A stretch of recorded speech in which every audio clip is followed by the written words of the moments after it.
Billy Preston was more than just a gifted musician. He was a legend who left an indelible mark on the world of rock, soul, and gospel. From his early days as a child prodigy to his collaborations with the Beatles, the Rolling Stones, and countless other icons, Preston's talent was undeniable.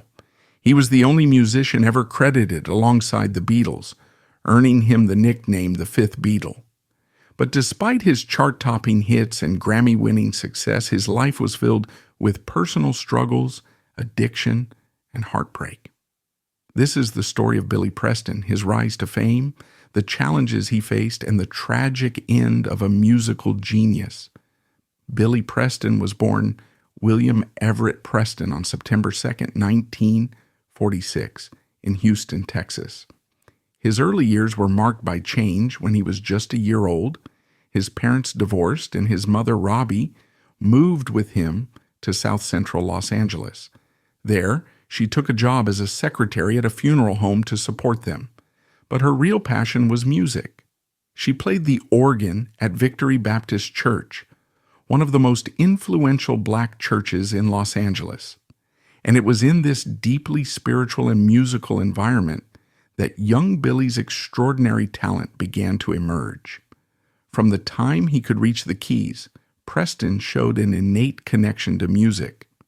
As a toddler, he would climb onto his mother's lap and play the family piano, picking out melodies by ear before he even fully understood what he was doing.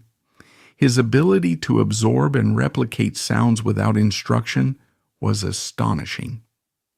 Unlike most children, who required lessons to grasp musical basics, Preston seemed to instinctively know how to play. By the age of 7, his gift had become impossible to ignore. During Sunday services at Victory Baptist Church, the choir director noticed Preston mimicking his conducting movements from the pews. Amused and intrigued, he gave the young boy a chance to stand in front of the choir, and what happened next was nothing short of remarkable. Preston, barely tall enough to be seen over the podium, conducted a choir of 150 adult voices with confidence well beyond his years. This quickly became a regular sight at the church. Worshippers watched in awe as the tiny prodigy led one of the largest gospel choirs in Los Angeles. By the time Billy Preston was just 10 years old, he was already sharing the stage with some of the most influential figures in gospel music. His remarkable ability to blend deep emotion with technical precision set him apart, making him a sought-after pianist even at such a young age. He played alongside gospel greats like Andre Crouch, James Cleveland, and the Queen of Gospel herself, Mahalia Jackson. For a child prodigy with no formal training, this was an extraordinary achievement, especially in a genre where passion and soul carried just as much weight as skill. At just 11, Preston's talent took him beyond gospel and onto national television. In 1957, he appeared on the Nat King Cole Show, where he performed a duet of Fats Domino's hit Blueberry Hill with Cole himself. This was no ordinary guest spot. Cole was one of the biggest stars of the time, and for him to share the stage with such a young, unknown musician spoke volumes about Preston's ability. The performance introduced him to a broader audience beyond the church community and gospel circuit, setting the stage for an even bigger opportunity. That same year, Preston made his film debut in St. Louis Blues, a biographical movie about legendary blues musician W.C. Handy. Cast as a young Handy, Preston had the rare chance to showcase both his acting and musical abilities, proving that he was far more than just a gifted pianist. He was a rising star. By 1962, at just 16, Preston had already built an impressive resume, and his reputation as an elite keyboardist was growing rapidly. That year, he landed a job as the organist for none other than Little Richard, a position that would further refine his musicianship and expose him to the wild energy of rock and roll. Playing alongside one of the genre's most electrifying performers gave Preston first-hand experience in showmanship, improvisation, and the raw intensity of live music. The following year, his career took another leap forward when he played piano on Sam Cooke's critically acclaimed album Night Beat. His contributions to the record helped solidify his reputation as a session musician capable of elevating any project he was a part of. That same year, he also stepped into the spotlight as a solo artist, releasing his debut album 16-Year-Old Soul. The record showcased his signature blend of gospel, R&B, and instrumental soul, setting the foundation for what would become his signature style. In 1965, Preston continued to push boundaries.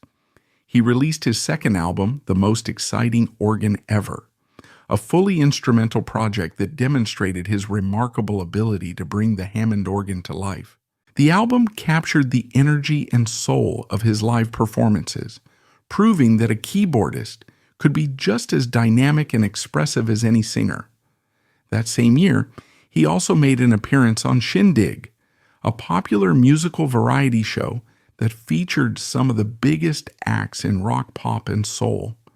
Preston's performance on the show was yet another sign that his career was rapidly gaining momentum. By 1967, Billy Preston had already built a solid reputation as a gifted keyboardist, and his talent caught the attention of none other than Ray Charles. Joining Charles's band as an organist was a major turning point in his career, further cementing his status as one of the most sought-after musicians of his time. With each performance, his name gained more recognition, and soon, some of the biggest names in music were calling on him to play on their recording sessions. But one of the most significant connections in his career had actually been made years earlier, back in 1962, when he was just 16 years old. That year, Preston was touring Europe as part of Little Richard's band when fate introduced him to four young musicians who were still on the rise, the Beatles. At the time, they were just another hungry rock band performing in Hamburg's club scene, far from the global phenomenon they would soon become. While their initial meeting was brief, it was the start of a relationship that would change Preston's life in ways he never could have imagined. 7 years later, in 1969, Preston and the Beatles crossed paths again, but this time, the circumstances were very different. The band was at a breaking point. Tensions between John, Paul, George, and Ringo were at an all-time high, and the recording sessions for Get Back, which would later become Let It Be, had become miserable, filled with creative disagreements and personal frustrations. It was George Harrison who saw an opportunity to lift the mood. Remembering Preston's infectious energy and extraordinary musicianship, he invited him to join them in the studio for the final 9 days of recording. Preston's arrival was nothing short of transformative. His warm, easygoing personality helped ease the tension between the band members, while his incredible skill on the keyboard gave their music a fresh new dynamic. He wasn't just a session player. He became an integral part of the creative process, jamming with the band and reminding them of the joy they once felt playing together. His impact was so significant that when Get Back was released as a single on April 11, 1969, it was credited to The Beatles with Billy Preston, a historic moment as he became the only musician ever to receive official billing alongside the Fab Four. The song later appeared as the closing track on the Let It Be album, further solidifying his place in Beatles history. Preston was also part of one of the most iconic moments in rock history, the rooftop concert. On January 30th, 1969, he joined the Beatles on the roof of the Apple Corps headquarters in London for an impromptu performance that would go down as their final live appearance. As the band played to an unsuspecting crowd below, Preston's electric piano added a new vibrancy to songs like Get Back, seamlessly blending with the group as if he had been with them all along. His contributions during those final days were so invaluable that he was often referred to as the fifth Beatle, a rare distinction that spoke to the deep respect the band had for him. In August 1969, Billy Preston reached another milestone in his career with the release of That's the Way God Planned It, his first album under the Beatles' Apple Records label. Produced by George Harrison, the album showcased Preston's signature blend of gospel, rock, and soul, infused with his deep-rooted passion for music. Harrison enlisted an all-star lineup to contribute to the project, including singer Doris Troy, guitar virtuoso Eric Clapton, and Rolling Stones guitarist Keith Richards. The title track, That's the Way God Planned It, became a hit in the UK upon its release as a single, earning Preston wider recognition beyond the studio work he had done with the Beatles. This album not only solidified his reputation as a solo artist, but also highlighted his ability to seamlessly blend spiritual themes with contemporary rock sounds. While working on his own music, Preston continued to collaborate with the Beatles, making significant contributions to their final recorded album, Abbey Road. His distinctive keyboard work added depth to two of the album's most memorable tracks, I Want You, She's So Heavy, where his swirling organ riffs heightened the song's dramatic intensity, and Something, which became one of the band's most celebrated love songs. Abbey Road was released on September 26, 1969, marking the last time all four Beatles worked together in the studio. However, due to delays in production, Let It Be, the album that had been recorded earlier during sessions in which Preston played a crucial role, was not released until May 8, 1970, after the Beatles had officially disbanded. As a result, Let It Be became the final album released under the Beatles' name, further cementing Preston's place in their history. His contributions during this period were so integral that he was often referred to as the fifth Beatle, a rare honor in the band's inner circle.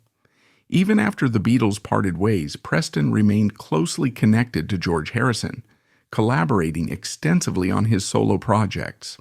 Their musical partnership flourished in the early 1970s, beginning with Encouraging Words, 1970, an album that Preston co-produced with Harrison. The record featured early versions of My Sweet Lord and All Things Must Pass, both of which would later appear on Harrison's landmark solo album, All Things Must Pass. My Sweet Lord went on to become a global hit, further showcasing the creative synergy between the two musicians. Preston's work with Harrison extended beyond the studio and onto some of the most significant live stages of the era.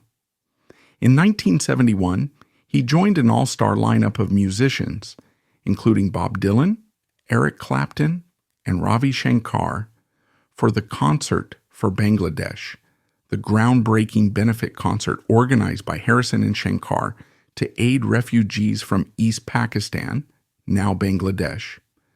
Preston's electrifying performance of That's the Way God Planned It became a highlight of the event, displaying his boundless energy and charismatic stage presence.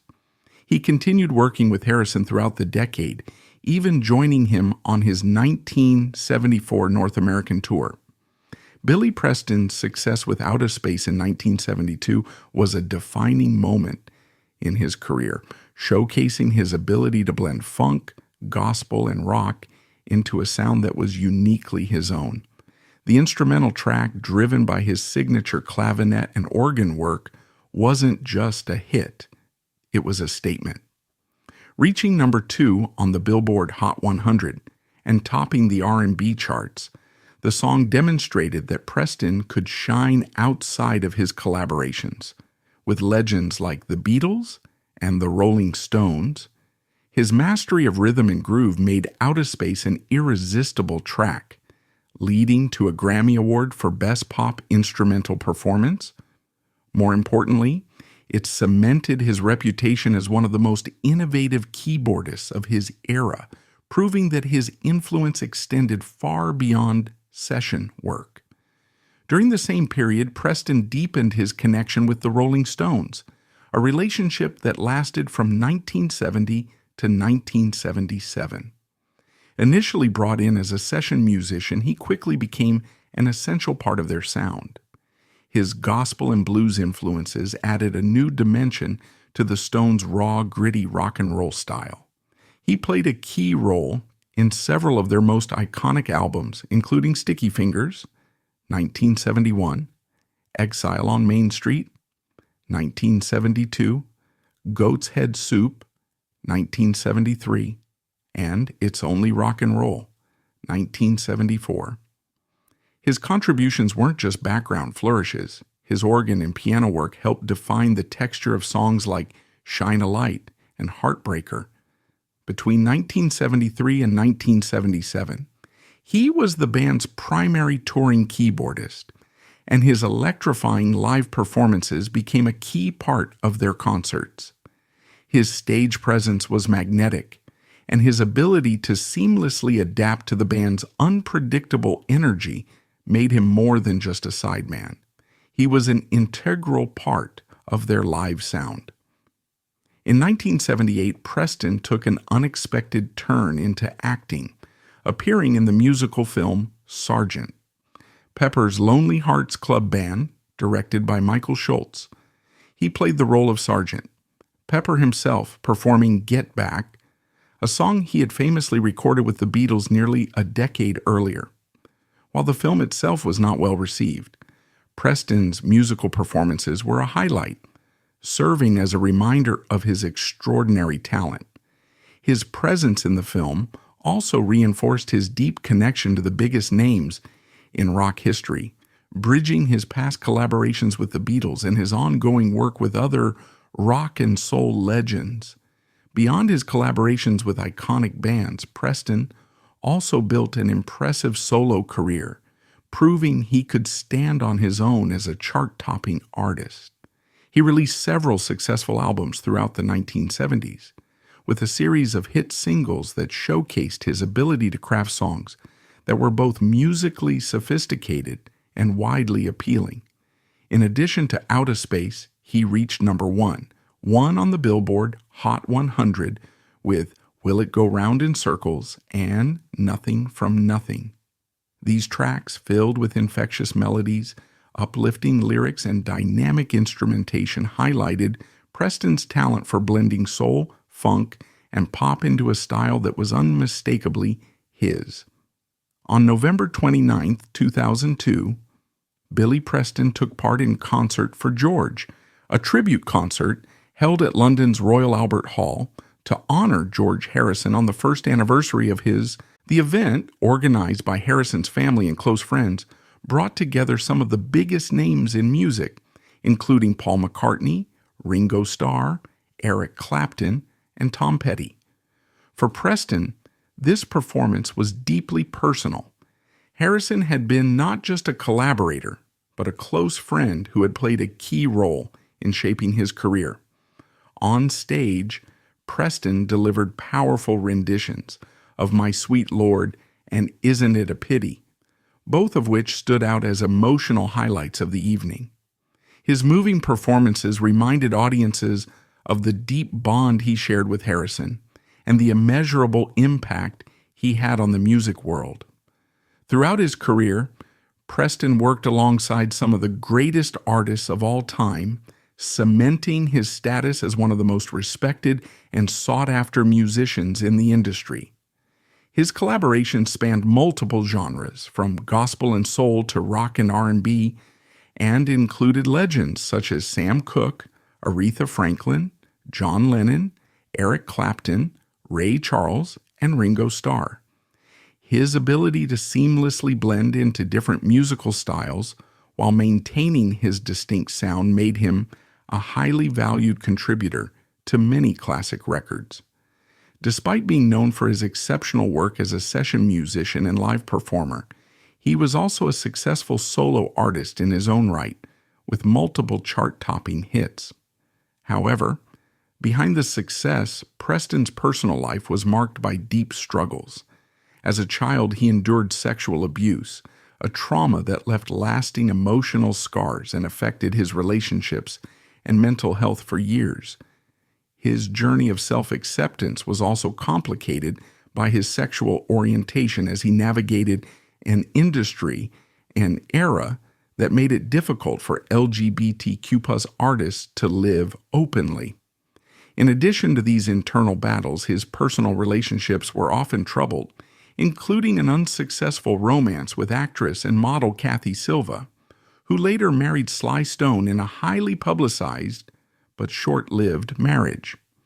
Preston also faced a long and painful battle with substance abuse, particularly with cocaine, which led to multiple stints in rehab.